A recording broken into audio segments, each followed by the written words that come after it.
Amen. Le matin, nous avons introduit notre thématique. Asubuhi tumeweza kuweka kiingilio cha mada yetu. Nous avons montré ce qui est attaché à la promesse de Dieu. Na tukaonesha yale yalikuwa yanaambatana na ahadi za Mungu. J'ai essayé de donner des choses. Après-midi, j'ai promis de donner une troisième. Nilijaribu kutoa mambo mawili na hapa jioni nitaipana ya tatu. Je nous ai montré que l'héritage, ce sont les biens que on lègue à quelqu'un d'autre. Nilionyesha kwamba urithi ni mali ambao wanaipatia mtu mwingine.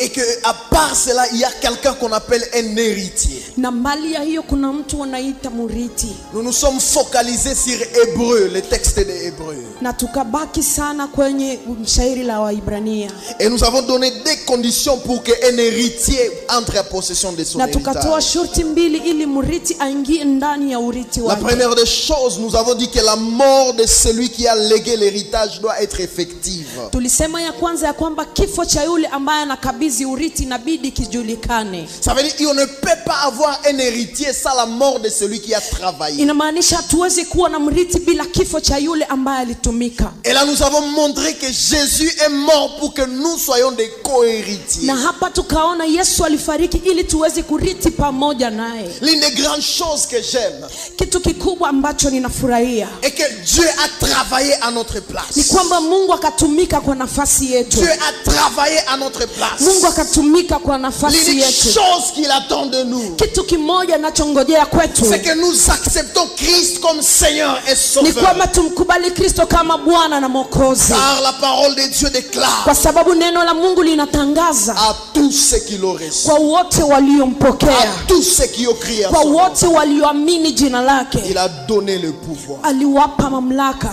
le pouvoir de devenir enfant de aliwapa uwezo wa kuwa wana wa Mungu. J'aimerais dire, ton pasteur ne peut pas te donner ce privilège. Nataka kuambia mchungaji wako hawezi kupatia hiki kibali. J'aimerais dire, ton père ne peut pas te donner ce privilège. Ningetaka kuambia baba yako hawezi kupa hiki kibali. J'aimerais dire, le ministère de ton père ne peut rien te donner. Ningetaka kuambia huduma ya baba yako haiwezi kupa hiki kibali. S'il fallait que le ministère donne le privilège d'être appelé enfant de Dieu, kama ingelibidi huduma iweze kupana kibali cha kuwa mwana wa Mungu, je serais le fils, le premier fils de l'ECC. Ningeliweza kuwa mwana wa kwanza wa SSC. Je serais le premier fils de l'ECC. Ningelikuwa mwana wa kwanza wa SSC. Mais j'aimerais te dire que toutes ces choses ne nous amènent nulle part. Lakini ningetaka kukuambia mambo haya yote haitubebe mahali fulani. On sera devant Dieu. Wakati tutakuwa mbele za Mungu, Dieu ne connaîtra pas que j'étais enfant de pasteur. Mungu hatajua ya kwamba nilikuwa mtoto wa mchungaji. L'unique chose qu'il me demandera, kitu kimoja atakachoniuliza, David, as-tu donné ta vie à Jésus? Je, umewahi tolea maisha yako kwa Yesu? Il ne me le demandera pas. Naambia kweli hataniuliza. Il me regardera.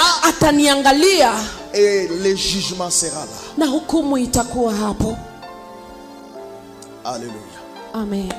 La deuxième des choses que nous avons donné comme condition, kitu cha pili tulichopana kama shurti, il faut que l'héritier devienne mature. Inabidi mrithi aweze kuimarishwa. Qu'il quitte la dimension de enfant à la dimension de fils. Atoke ndani ya kiwango cha mtoto na akuwe mwana. Et j'ai essayé de nous donner un petit jet par rapport à des choses. Na nilijaribu kupana mambo juu ya yale mambo mawili. L'enfant est toujours dépendant. Mtoto anakuwa wa kutegemea kila mara. L'enfant n'attend rien que de tous ses parents. Mtoto anangojea yote ni kwa wazazi tu. La preuve en est que même sa sécurité, il n'attend que les parents la sécurité. Ushuhuda ni kwamba hata ulinzi wake anangoja ni wazazi wake wamlinde. Mais c'est que j'aime du fils, lakini yale ninapenda kwa mwana, il est le représentant par excellence du père. Yeye anakuwa mwakilishi mkamilifu wa baba. Il est le représentant par excellence du père. Yeye anakilisha baba kwa ukamilifu. Ça veut dire que lorsque le fils est dans la société, inamaanisha wakati mwana anakuwa ndani ya jamii, on voit Christ dans la société. Wanamuona Kristo ndani ya jamii. La question que j'aimerais te poser c'est sasa swali ninataka kuuliza magharibi ya leo. Quand les gens du monde te regardent, wakati watu wa ulimwengu wanakuangalia, te poses-tu ces deux questions? Wanakuja unajiuliza maswali haya mawili. Si toi tu vas au ciel, je, unaenda mbinguni? Ça veut dire nous serons déjà au ciel. Inamaanisha sisi pia tayari tutakuwa mbinguni. Imaginez un païen qui te dit ça. Fikiria mpagano anaokuambia hivi. Ça veut dire que le païen est mieux que toi. Inamaanisha huyo mpagani iko vizuri zaidi yako. Ceux qui ont fait la mathématique savent de quoi je parle. Ni kwa wale waliofanya hesabu wanajua nini nazungumzia. Quand il dit si toi tu entres au ciel, wakati wanasema kama wewe unaingia mbinguni, ça veut dire que moi j'ai été avant toi. Inamaanisha mimi nimepafika mbele mbele Ça veut dire zako, que tu es plus pire que lui. inamaanisha unakuwa mbaya zaidi J'aimerais kuliko qu'à yeye. partir de ce soir, Sasa ningetaka kuanzia jioni ya que les leo païens déclarent, hata wapagani watangaze quand ils te voient, wakati wanakuona que Dieu n'est pas encore venu. ya kwamba Mungu hajawahi kuja, Que Dieu n'est pas encore venu prendre l'église. ya kwamba Mungu hajakuja kama atachukua Ça kanisa. veut dire que tu deviens le boussole du monde. Inamaanisha wewe ulikuwa unaelekeza dunia. Quand ils te voient, Wakati wanakuangalia ils savent que Dieu n'a pas encore repris son église. wanajua ya kwamba hapana, Mungu hajakamata kanisa Ça veut dire lake. que toi tu ne peux pas rater l'enlèvement. Inamaanisha wewe huwezi kukosa kunyakuliwa. Chaque fois qu'il se réveille le matin, Kila mara anaamka asubuhi docteur Caleb est encore vivant. wanasema mwalimu Caleb angali bado anaishi. C'est que Jésus n'est pas encore revenu. Hein. Inamaanisha Yesu hajarudi. Mais le moment où il ne te trouvera pas, Lakini wakati hatakupata Totikali. wanasema tumebakia. Alléluia. Amen.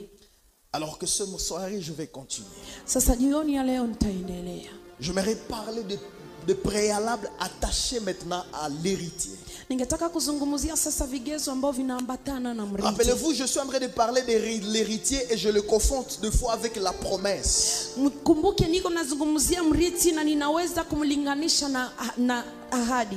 Alors, dans le texte que nous avons lu ce matin, Sasa ndani ya shahiri tulisoma asubuhi. Genèse chapitre 12, le verset 1er au verset 5. Mwanzo 12 mstari wa kwanza mpaka 7. L'Éternel dit à Abraham, va-t'en de ton pays, de ta patrie et de la maison de ton père, dans les pays que je te montrerai. Je ferai de toi une grande nation et je te bénirai. Je rendrai ton nom grand. Tu seras une source de bénédiction. Je bénirai ceux qui te béniront. Je maudirai ceux qui te maudiront. Et toutes les nations de la terre seront bénies à toi. Abraham partit comme l'Éternel l'avait dit, et Lot partit avec lui. Abraham était âgé de 75 ans lorsqu'il sortit de Charan. Abraham prit Sarai, sa femme, et Lot, le fils de son frère, avec tous les biens qu'il possédait et les serviteurs qu'il avait acquis à Charan. Ils partirent pour aller dans les pays de Canaan, et ils arrivèrent au pays de Canaan. Abraham parcourut le pays jusqu'au lieu nommé Sichem, jusqu'aux chaînes de Morée. Les Cananéens étaient encore dans le pays. L'Éternel apparut à Abraham et lui dit, je donnerai ce pays à ta postérité. Et Abraham bâtit là un autel à l'Éternel qui lui a été apparu. Parole du Seigneur. Amen. Ce soir, Magharibi ya leo j'aimerais dire à quelqu'un, ningetaka kumwambia mtu, vous avez tellement reçu de promesses. umepata ahadi kadhaa. Je sais que si on vous demande d'écrire vos promesses, Najua kama wanakuomba uweze kusema ni nini ahadi zako, les cahiers ne seront pas suffisants. hata buku halitatosha.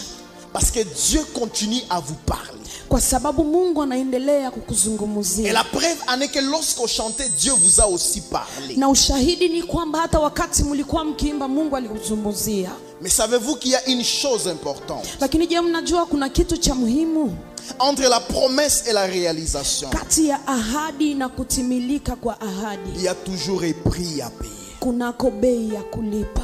Il y a toujours un prix à payer. Kunako bei ya kulipa. C'est vrai pour Abraham. Ni kweli kwa ajili ya Abrahamu. On lui a promis la terre qu'on appelle la terre promise. Walimwaidia nchi ya ahadi. Mais c'est que la parole de Dieu déclare. Lakini yale neno la Mungu linatangaza. Quand vous avez lu le verset 6. Wakati mlisoma mstari wa 6. Et que les Cananéens occupaient encore la terre. Ya kwamba Wakanani walikuwa bado wanaishi ndani ya hiyo nchi. Ça veut dire que la terre était déjà occupée. Inamaanisha hiyo nchi tayari ilikuwa ina watu. Je sens une vérité déclarée. Nasikia ukweli mmoja nikutangazie. Quand tu demandes l'élévation, sache qu'à la position que tu as vu, il y a déjà quelqu'un. Wakati unaiomba kuinuliwa, jua ya kwamba mahali unatafuta kuenda kunako watu.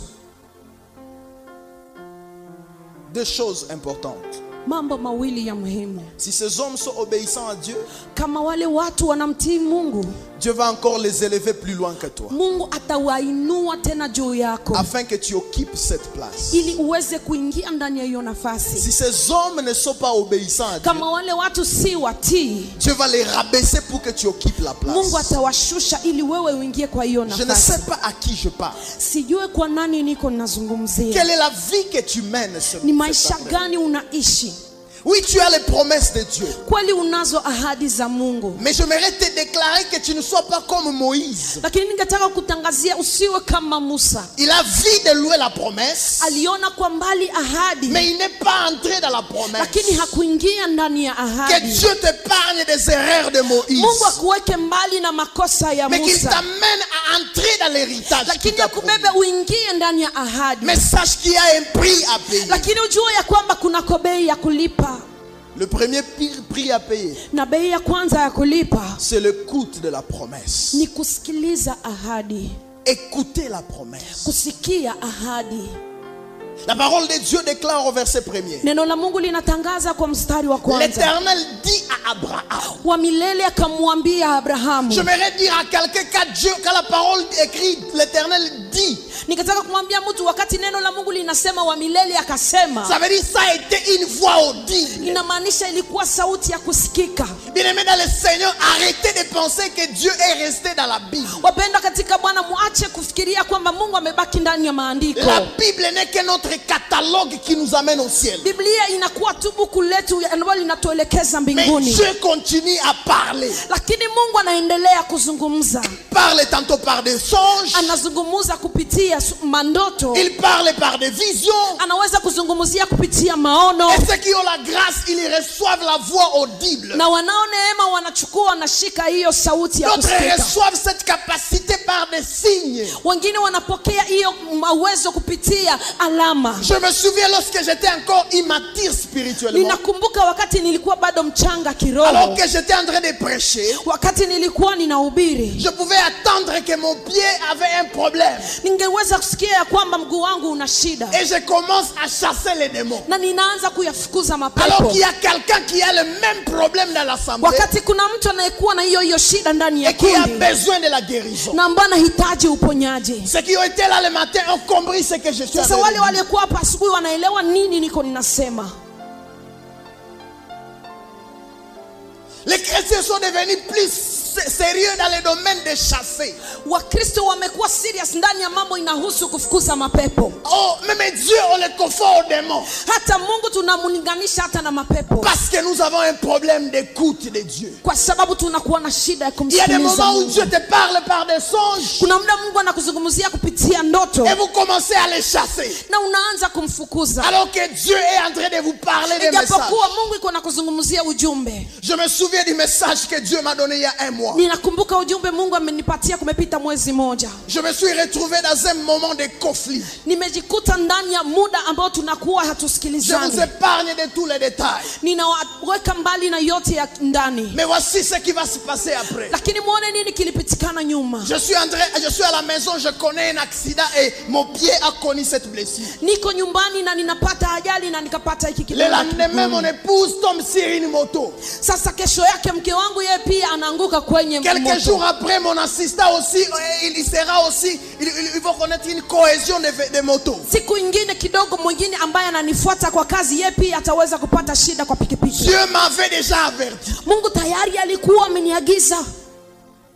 Quand Dieu t'avertit sur le problème, Wakati Mungu anakuagiza juu ya shida, soit il te demande 3 choses. ama nakuuliza mambo matatu. Que tu pries pour que ça n'arrive pas. Uombe ili yasiweze kufika, Que tu pries aussi pour que ça arrive. uombe ili yafike, Mais aussi que tu pries pour que tu les supportes. lakini pia uombe ili uweze kuivumilia. Ah, j'aimerais dire à quelqu'un, Dieu n'a pas promis d'enlever le feu sur la terre. Aha, nimtaka kumwambia Mungu hakuahidia kuweza kuondoa moto Mais kichwani. il a dit, si vous traversez les feux, Lakini alisema kama mtayapitia moto elle ne vous consumera pas. hayatakuunguza. Il n'a pas dit qu'il va éteindre le feu. Hakusema ataweza kuzima moto.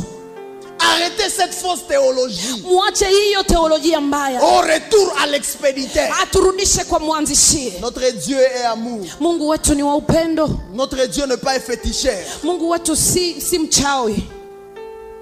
Le prix à payer. Bei ya kulipa. Premièrement, c'est l'écoute. Ya kwanza ni kusikiliza. Quand je suis dans Jean chapitre 10, Wakati niko ndani ya Yohana 10, alors que le verset 3 nous dit ceci. wakati mstari wa 3 unatuambia hivi. Jésus est en train de dire, mes brebis attendent ma voix. Yesu yuko anasema kondoo zangu zinasikia sauti yangu. La question que je te pose, Sasa swali ninakuuliza, est-ce que tu écoutes Dieu? je, unamsikia Mungu? Ou tu veux que le pasteur écoute pour toi Dieu? Ama unataka mchungaji amsikilize kwa nafasi yako? Baba mchungaji, il n'y a pas une prophétie pour moi. Ah, cher pasteur, est-ce qu'il n'y a pas une prophétie pour moi? Pazia imepasuka. Déjà le voile a été déchiré. C'est à toi de l'écouter. Ni kwako kumsikiliza. C'est à toi de l'écouter. Ni kwako kumsikiliza. Le brebis attend de ma voix. Kondoo zangu zinasikia sauti yangu. La clé pour accéder à la promesse, Na funguo ili tufikie ahadi, elle commence par l'écoute de la promesse. inaanzia kwa kusikia ni nini Je ne ahadi. dis pas elle vient avec l'écoute de la promesse des autres. Siseme inatokana na kusikia ahadi za wengine. Vous savez, il y a des gens qui courent la course des autres. Unajua kunako watu wanakimbia kukimbia ya wengine. Ah, aujourd'hui, on a déclaré que je vais me marier alors que c'était à quelqu'un d'autre. Leo wametangaza nitafunga ndoa wakati ilikuwa ya mwingine. Écoute. Sikiliza. La question que je te pose cet après-midi, Swali ninakuuliza quelle est magharibi ya ta leo, capacité d'écouter Dieu? ni nini uwezo wako wa kumsikiliza Mungu? Les autres cas, ils ferment les yeux. Wengine wakati wanafumba macho, C'est TikTok qui vient directement. inakuwa tayari TikTok inakuja. Nous autres, quand nous fermons les yeux, Lakini si wengine wakati tunafunga macho, on télécharge. tunaweza kupokea. Tu veux que je te dise ce qui t'attire plus? Unataka nikuambie nini inakuvutia zaidi? Ferme les yeux. Funga macho. Je suis aussi psychologue. Ninakuwa pia psikologi. Je sais de quoi je parle. Najua nazungumzia nini. Il suffit que je vous demande de fermer les yeux. Inatosha niwaombe mfunge macho. Vous allez connaître votre priorité. Utajua ni nini chako cha kwanza. Vous savez, il y a des gens aussi dans l'église, Unajua kuna watu pia kanisani, au lieu d'écouter Dieu, pahali pa kusikia Mungu, ils veulent servir Dieu. wanataka kumtumikia Mungu. Ils sont comme des Marthe. Wanakuwa kama wa Martha. Jésus arrive chez Marthe. Yesu anafika kwa Martha. Tu penses que Jésus était à jeûne ce jour-là? Nafikiria Yesu alikuwa wa kufunga hiyo siku. Marthe va à la cuisine. Martha anaenda kwenye Mafika. afika Elle prépare. na anaandaa chakula, Et quand elle finit à préparer, na wakati anamaliza kupiga chakula, elle vient auprès de Jésus. anakuja karibu na Yesu. Pourquoi Marie t'écoute au lieu de venir m'aider? Kwa nini Maria nakusikiliza pahali pa kuja kunisaidia? Si Jésus était de ma génération, Kama Yesu alikuwa wa kizazi changu, Jésus allait dire, Yesu angelisema, je lui disais d'aller t'aider pour que je mange vite. nilikuwa tayari ninamwambia aende kusaidia ili nile haraka. Mais Jésus dit, Lakini Yesu anasema elle a choisi la bonne part. amechagua sehemu nzuri, Parce qu'elle est venue m'écouter. kwa sababu amekuja kunisikiliza. Elle est venue m'écouter. Amekuja kunisikiliza. Elle est venue m'écouter. Amekuja kunisikiliza. Quand vous lisez Jean chapitre 10, Wakati unasoma Yohana 10, la parole de Dieu dit, neno la Mungu linasema au verset 4, kwa mstari wa 4, il les appelle par leur nom anawaita kwa majina yao, et les brebis le suivent parce qu'ils attendent la voix. na kondoo zinamfuata kwa sababu zinasikiliza sauti. On ne dit pas les brebis le suivent parce qu'ils le voient, Hawaseme kondoo zinamfuata kwa sababu zinamuona, mais on dit les brebis le suivent parce qu'elles attendent la voix. lakini wanasema kondoo zinamfuata kwa sababu zinasikia sauti. J'aimerais dire à quelqu'un, ceux qui sont dans le domaine spirituel, Ningetaka kumwambia mtu ya kwamba wale wanaokuwa ndani ya hali ya kiroho ils n'ont pas besoin de voir, hawana haja ya kuona, mais ils ont besoin d'écouter. lakini wana haja ya kusikiliza. Tu écoutes quoi? Unasikiliza nini? Deuxième vérité, deuxième préalable, Kigezo cha pili, et qu'il faut obéir à ce que vous avez écouté. ni kwamba inabidi kutii yale uliyosikia. Obéir à ce que vous avez écouté. Kutii yale uliyosikia. Parce que Si vous saisissez mal l'information, Kwa sababu kama unashika vibaya habari, vous allez obéir à ce que Dieu n'a pas dit. utatii yale Mungu hakusema.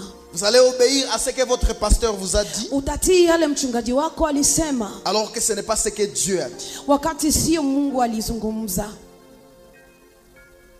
Je suis humain, Mimi ni mwanadamu, il peut arriver que je me trompe. inaweza kufikia nijidanganye. Mais si tu as l'écoute de Dieu, La kama unayo kusikiliza Mungu, tu auras le choix entre ce que j'ai dit et ce que Dieu a dit. utakuwa na chaguo kati yale nilisema na yale Mungu alisema.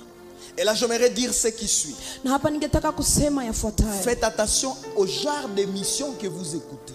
Fanya hange kwa aina ya tume unazosikiliza, Parce que la foi vient de ce qu'on attend. kwa sababu imani inatokana na yale tunasikia. Des fois, certains ont la foi de leur pasteur, Mara na mara wamoja wanakuwa na imani ya mchungaji wao, alors que les autres ont la foi de Dieu. wakati wengine wana imani kwa Mungu. Certains ont la foi de l'eau. Wengine wana imani ndani ya maji. Il faut mettre du sel et jeter sur telle chose. Inabidi kuweka chumvi na kutupa juu ya kitu fulani. Mais moi, je crois que ça, c'est le fétichisme. Lakini mimi naamini ya kwamba hiyo ni uchawi. Dieu n'est pas dans des formules.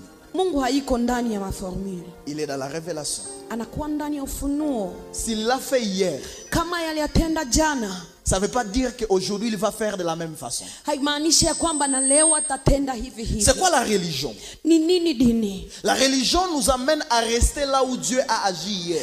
Dini inatubeba kubaki mahali Mungu alitenda jana, Alors que la spiritualité nous amène à être en update avec ce que Dieu veut faire. wakati kiroho kinatuambia tuweze kukua tayari na yale Mungu anataka kuyatenda. Alors obéir au préalable de Dieu. Sasa kutii kwa vigezo vya Mungu. Écoutez le consigne de Dieu. Msikilize ni nini Mungu anatuambia. Genèse chapitre 12, le verset 1er. Mwanzo 12 mstari wa kwanza. Il va dire ce qui suit à Abraham. Atasema yafuatayo kwa Abrahamu: Va-t'en de ton pays, nenda toka katika nchi yako, de ta patrie toka ndani ya nchi yako et de la maison de ton père. na ndani ya nyumba ya baba yako. La vérité est que loin des consignes de la promesse, Ukweli ni kwamba kinyume cha yale wametuambia ndani ya ahadi, la promesse, elle perd sa valeur. ahadi inapoteza thamani yake. Loin des respects des consignes de la promesse, Mbali na kutii kanuni za ahadi, la promesse perd sa valeur. ahadi inapoteza thamani yake. Je suis convaincu que si Abraham était resté, Nina uhakika ya kama Ibrahimu angeliweza kubaki, il n'allait pas vivre ce que Dieu lui avait promis. hangeliweza kuishi yale Mungu Et alimwahidia. telle est la vie de plusieurs Na chrétiens. ni hivi maisha ya wengi yanakuwa. Ils ont des cahiers où on écrit les promesses de Dieu. Wanaozo mabuku wanapoandika ahadi za Et ils Mungu, respectent là où Dieu a dit, je ferai de toi grand, je te donnerai ceci. na wanaheshimia mahali Mungu alisema nitakufanya we mkuu, nitakupa hiki na hiki. Mais ils suppriment là où Dieu a dit, si tu obéis. Lakini wanafuta mahali wanasema kama unatii. J'ai toujours dit ce qui suit. Ninasema kila mara yafuatayo: La prophétie sans la protection, elle n'est pas une prophétie. unabii bila ulinzi si unabii. Dieu m'a dit, Mungu aliniambia tu seras ceci, utakuwa hiki. mais la suite, Lakini sasa tunaendelea wapi? elle ajoutera ce qui suit.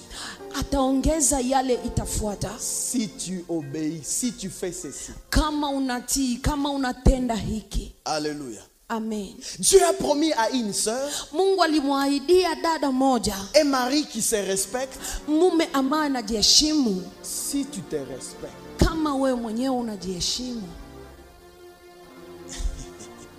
Alléluia. Amen.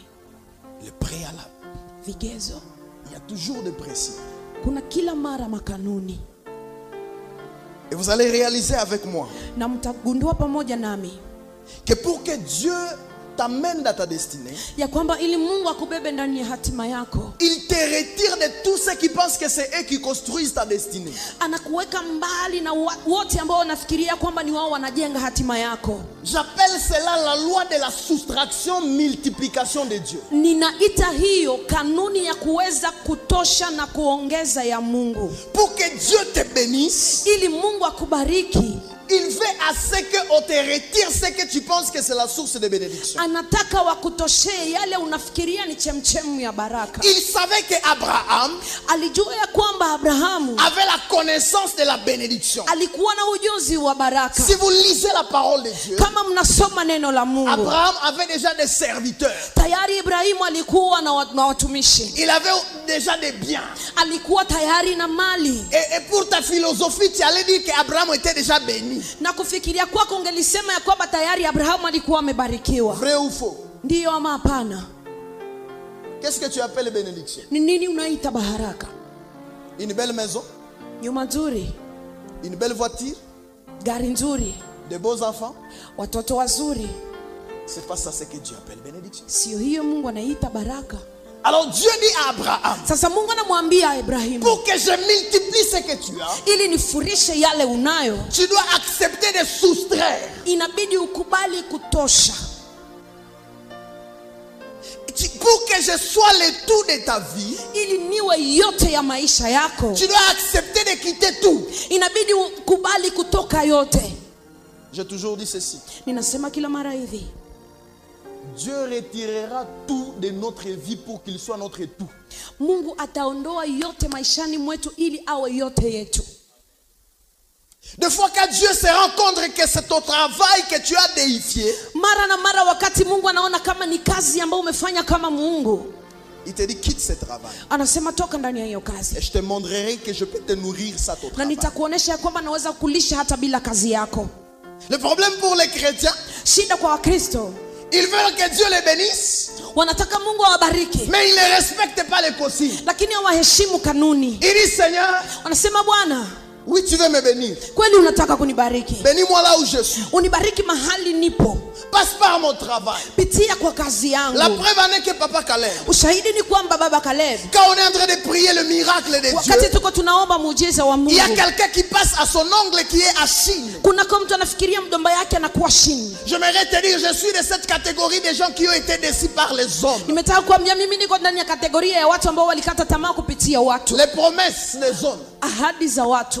Je peux avoir un carnet rempli. Naweza kuwa na buku ndogo ambao limejaa. Je me souviens lorsque j'ai commencé l'église. Nakumbuka wakati nilianza kanisa, Quelqu'un me pose cette question. mtu ananiuliza swali hili, Chez vous, les instruments coûtent combien? huku kwenu vyombo vinakuwa bei Est-ce que gani? ça peut aller jusqu'à 10 000? Je, inaweza kufika hata dola elfu kumi? Et il me dit 10 000 c'est peu. Na niniambia 10,000 ni ndogo. Va commencer. Enda ukaanza.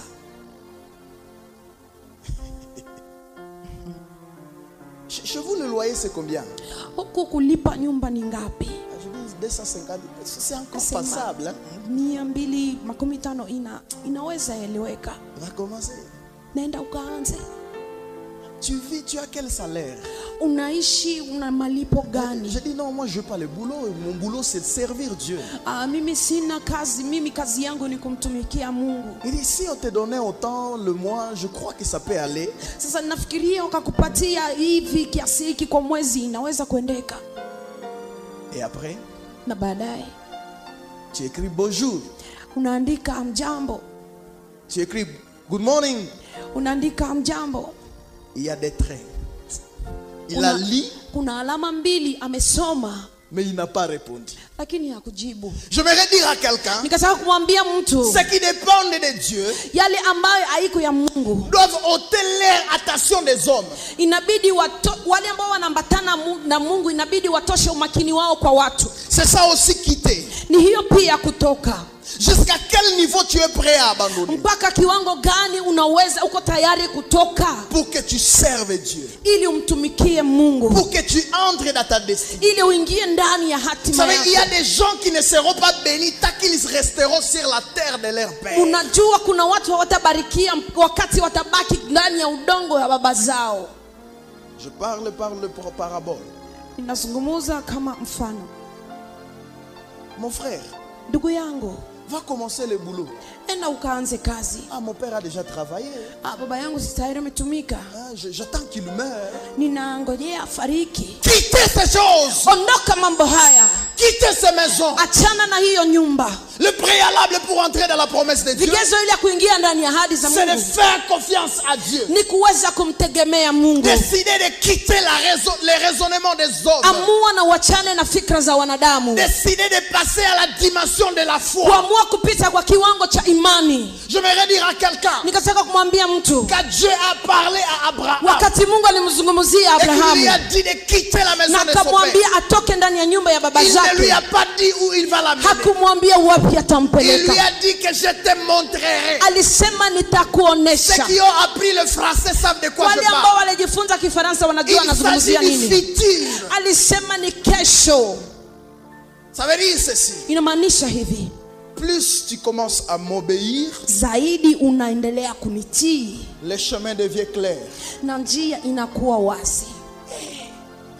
Pasteur, Mchungaji, tu me dis d'accepter cet homme sans argent. unaniambia nimkubali huyo mwanaume bila pesa. Plus tu l'acceptes, Zaidi unamkubali plus le chemin devient na clair. zaidi njia inakuwa wazi. N'allez pas là où on a déjà tout fini. Usiende mahali wamemaliza yote. Allez aussi avec les Nazangi Kombo. Nendeni pia na wale hawana majina Construisez les noms avec eux. na mjenge majina pamoja nao, Pour que Dieu fasse de toi une repère, ili Mungu afanye uwe wanaoangalia. il faut que tu sois le pionnier. Inabidi uweze kuwa ngao, nguzo. Je ne comprends pas si vous avez compris. Sielewe kama mmesikia. Oh, je vais être le pionnier de Butembo. Mimi nataka nikuwe nguzo ya Butembo. Les pionniers passent par les chemins que tout le monde n'a pas encore connus. Nguzo wanapitia njia ambayo hakuna mtu amewahi pitia. Un jour, quelqu'un me pose cette question. Siku moja mtu ananiuliza hili swali, Pasteur, mchungaji, pourquoi être pressé dans la vie? kwa nini kuwa na haraka ndani ya maisha? J'aimerais qu'on coupe cette partie. Ningetaka ukate hiyo nafasi. Ok. Pourquoi tu es pressé dans la vie? Kwa nini unayo haraka ndani ya maisha? Après ton temps de quitter, Kisha muda wako wa kuondoka, il est devenu président. amekuwa rais.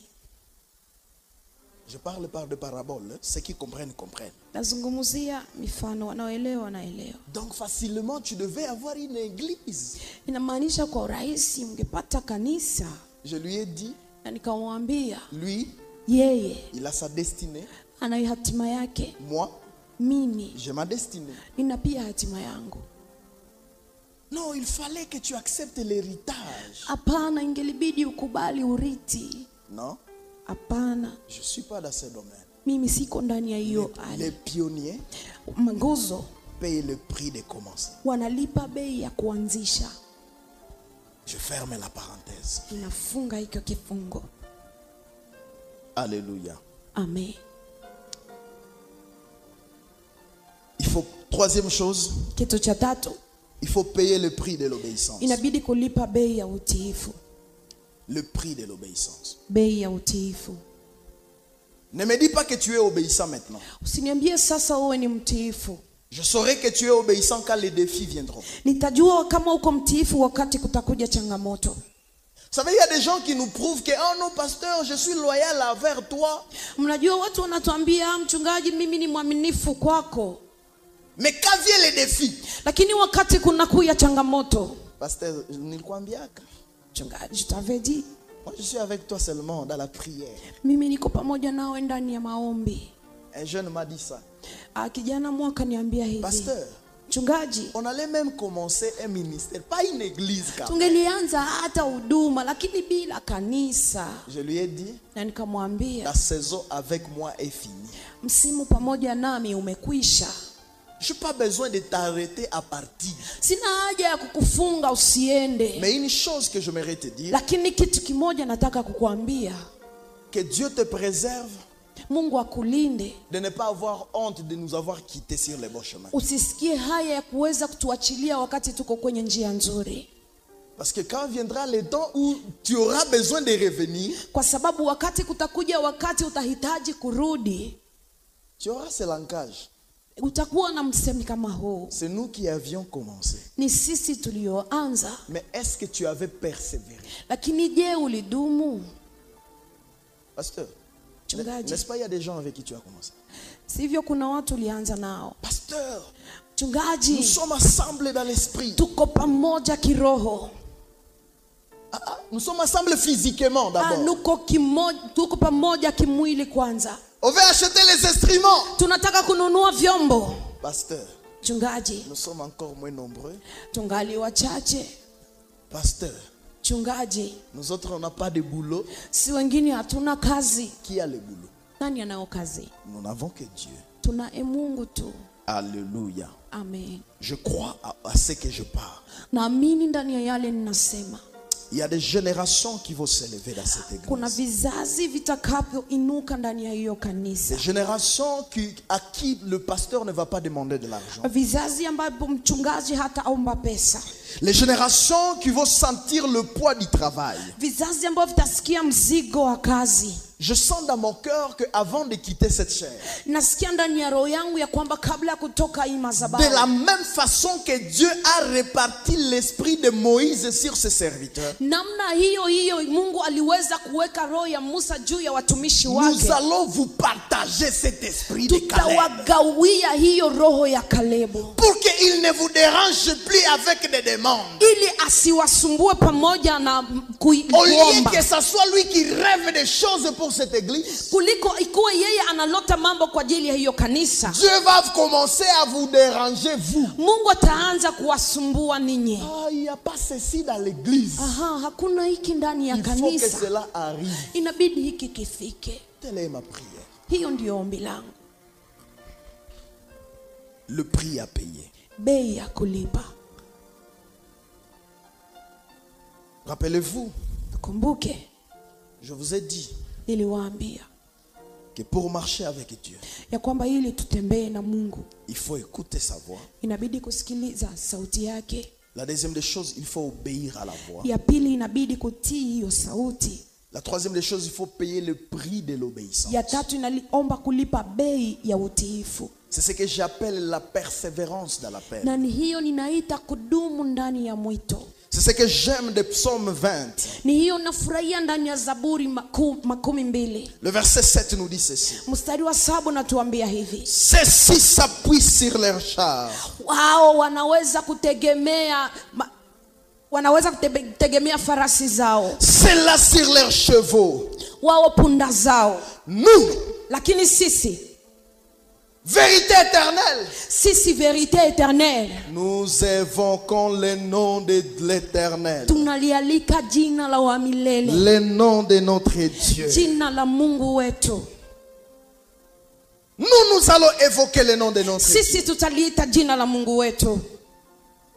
Nous n'allons pas crier aux gens. Sisi hatutawalalamikia watu. Si eux, ils ont des gens, Kama wao wanao watu, si eux, ils ont des personnes avec eux, kama wao wanao watu pamoja nao, si eux, ils ont des gens à Chine, kama wao wanakuwa na watu huko China, nous allons évoquer le nom de lakini sisi l'éternel. tutalialika jina la wa milele. J'aimerais vous partager une histoire. Ningetaka kuwapatia historia Vous moja. pouvez chercher sur internet, vous allez le trouver. Unaweza hata kutafuta kwenye mtandao na Il utalipata. s'agit d'un héros de la foi. Inahusu msujamo wa imani. Il s'appelle George Miller. Anaitwa George Miller. George Miller. George Miller.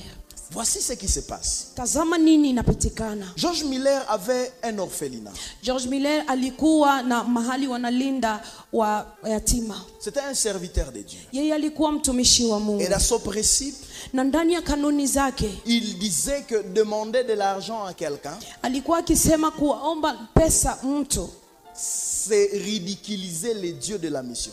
ni kuhayarisha Mungu wa mwito. Alors voici ce qui se passe. Sasa tazama nini kinapitikana. Le fait qu'il ne demandait pas l'argent à quelqu'un, Huwa hakuwa naomba pesa mtu, il n'était redevable envers personne. hakuwa na deni ya mtu. Donc, Namaanisha tu pouvais donner ton argent, ungeliweza kutoa pesa zako, tu n'avais pas besoin de connaître où est parti ton argent. hukuwa na hitaji kujua wapi kumeenda pesa zako, Parce qu'il ne t'a pas appelé. kwa sababu hakukuita. Voici ce qui se passe. Tazama nini Et kinapitikana. bon matin, Asubuhi moja il se retrouve qu'il n'avait plus de quoi donner comme pain et lait aux enfants orphelins. Donc il n'avait pas la nourriture. anajikuta hana chakula cha kuweza kupatia wa yatima, Alors qu'il avait plus de 100 orphelins. wakati alikuwa na zaidi ya 100. Et voici ce qui se passe. Na tazama nini kinapitikana. Il appelle les orphelins à se ranger sur la table. Anaita mayatima waweze kuikaa juu ya meza, Et il demande aux orphelins de venir avec leurs assiettes. na anawaita hao yatima wakuje pamoja na sahani zao, Et il leur dit, na anawaambia si nous servons les dieux, tunamtumikia Mungu. nous allons manger. Kama tunamtumikia Mungu tutakula. Remercions Dieu pour la nourriture. Tumshukuru Mungu kwa ajili ya chakula. Seigneur, donne-moi cette foi. Bwana nipatie hiyo imani. Et il commence à prier. Na wanaanza kuomba. Père, Baba, je sais que tu m'attends. ninajua ya kwamba unanisikia. Je sais que je ne t'ai pas offensé. Ninajua ya kwamba sikukukosea. Et que ces enfants doivent manger. Na kwamba watoto inabidi wale.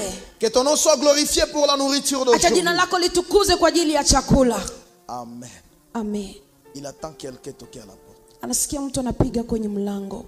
Il dit, Nasema ce matin, asubuhi ya leo, alors que je préparais du pain wakati nilikuwa ninaandaa mkate pour mes boulangeries, kwa ajili ya mahali ninauzishia, je sentis un fardeau nilisikia mzigo moya de vous amener plus de 500 pains. ya kuwaletea zaidi ya mikate 500. Alors qu'il est en train d'emballer cela pour les amener dans la maison, Wakati iko anafunga ili ayapeleke huko nyumbani, quelqu'un vient. mtu anakuja. Mes vaches, Ngombe zangu on a très beaucoup d'ila. tumeweza kutosha maziwa nyingi, Et voici ce que je vous apporte. na tazama yale nawaletea. Un jour, il se lève. Siku moja anasimama, Il dit, Seigneur, anasema Bwana, cette place est devenue minime. hii nafasi imekuwa ndogo. Je vais avoir plus de 5000 orphelins. Ninataka nikuwe na yatima zaidi ya 5,000. Élargis l'espace de notre tente. Panua mipaka za hekalu letu. Les voisins commençaient à donner les parcelles. Majirani wakaanza kutoa maparcel. Lui, l'unique chose qu'il avait à faire, Yeye kitu kimoja alichotenda c'était avoir un plan ilikuwa kuwa na mpango, et avoir un budget, kuwa na bajeti, et il l'amène devant Dieu. na anaipelekea Mungu. Il ne l'amenait pas devant un homme. Hakukuwa anaipelekea mwanadamu. Moi, j'ai un fardeau. Mimi ninalo mzigo. Pasteur peut penser à ça. Mchungaji anaweza kufikiria hiyo. Je n'ai pas demandé un centime à quelqu'un. Sikuilomba hata dukuta mmoja mtu. Et Dieu m'a touché. Mungu alinigusa.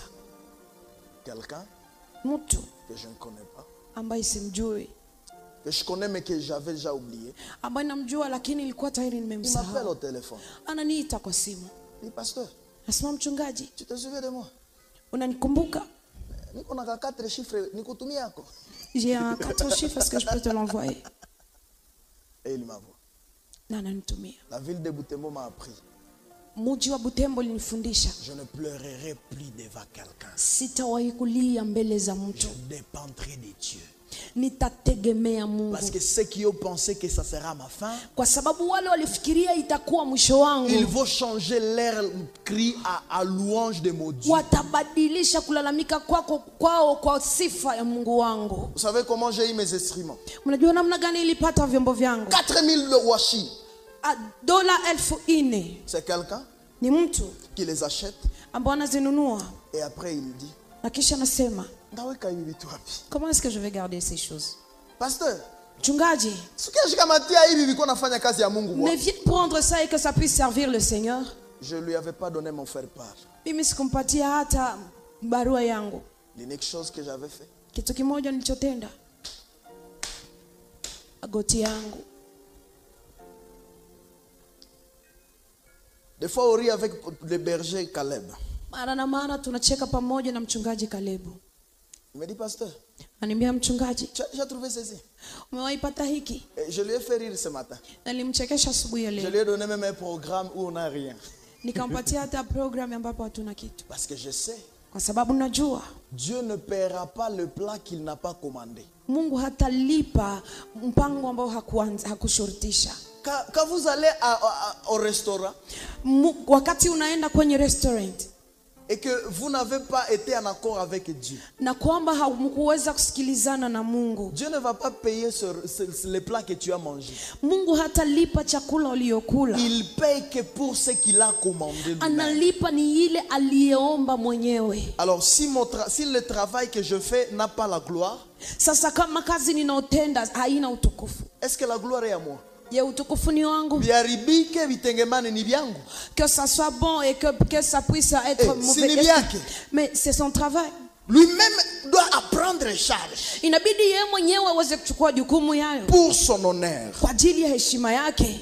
Je sens dire à quelqu'un, Niko namwambia mtu, ceux qui se confient à l'Éternel, wale wanaomtegemea wanajitolea kwa wa milele, ils renouvellent leurs forces. wanakuwa na nguvu mpya. Le temps nous fait défaut. Muda unakuwa mchache. Comment répondre aux défis quand ils s'arrivent? Namna gani kujibu kwa changamoto wakati Parce que yanafika? les défis, il y en aura toujours. Kwa sababu changamoto tutakuwa nazo kila mara. L'une des meilleures des choses, Mojawapo wa mambo mazuri ce n'est pas que l'autre vous évangélise, si kwamba mwingine akuhubiri, c'est que vous-même vous devenez l'évangéliste de votre âme. ni kwamba mwenyewe ukuwe mhubiri wa nafsi yako. J'aime les fils de Corée. Ninafurahia wa wana wa Korea. Quand vous lisez le psaume 42, le verset 5, Wakati unasoma Zaburi 42:2, il dit, pourquoi t'as bâti mon âme? nasema kwa nini unanungunika nafsi Ça veut dire yangu? que c'est lui-même qui parle à son âme. Inamaanisha ni yeye mwenyewe anazungumzia nafsi Seigneur, yake. cette année j'ai décidé, Bwana, hiyo mwaka nimeamua, même si tu me tapais à gauche, hata kama utanipiga kushoto, même si tu me tapais à droite, hata kama utanipiga kuume, garde-moi fidèle à toi. nilinde mwaminifu kwako. Et quand bien même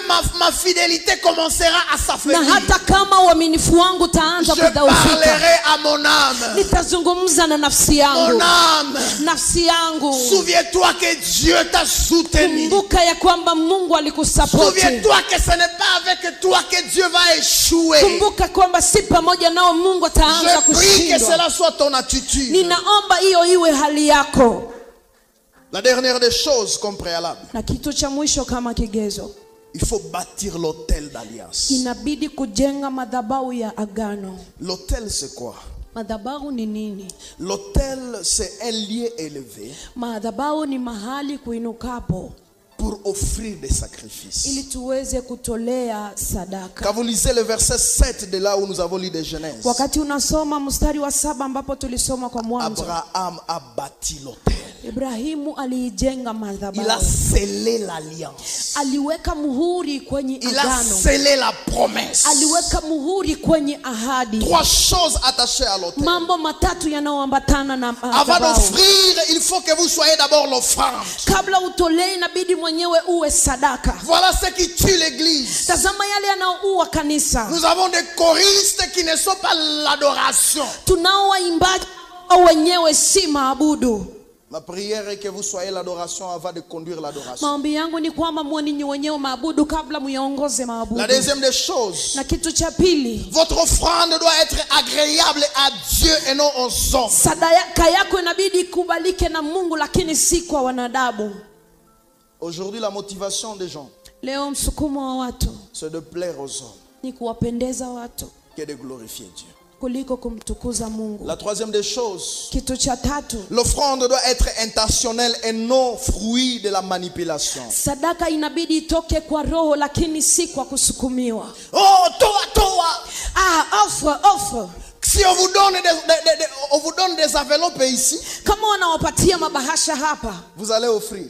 mutatolea. Mais si le pasteur dit, Lakini mchungaji akisema, voici ce qui nous manque, tazama nini tunakosa, que Dieu vous touche, Mungu aguse, vous n'allez pas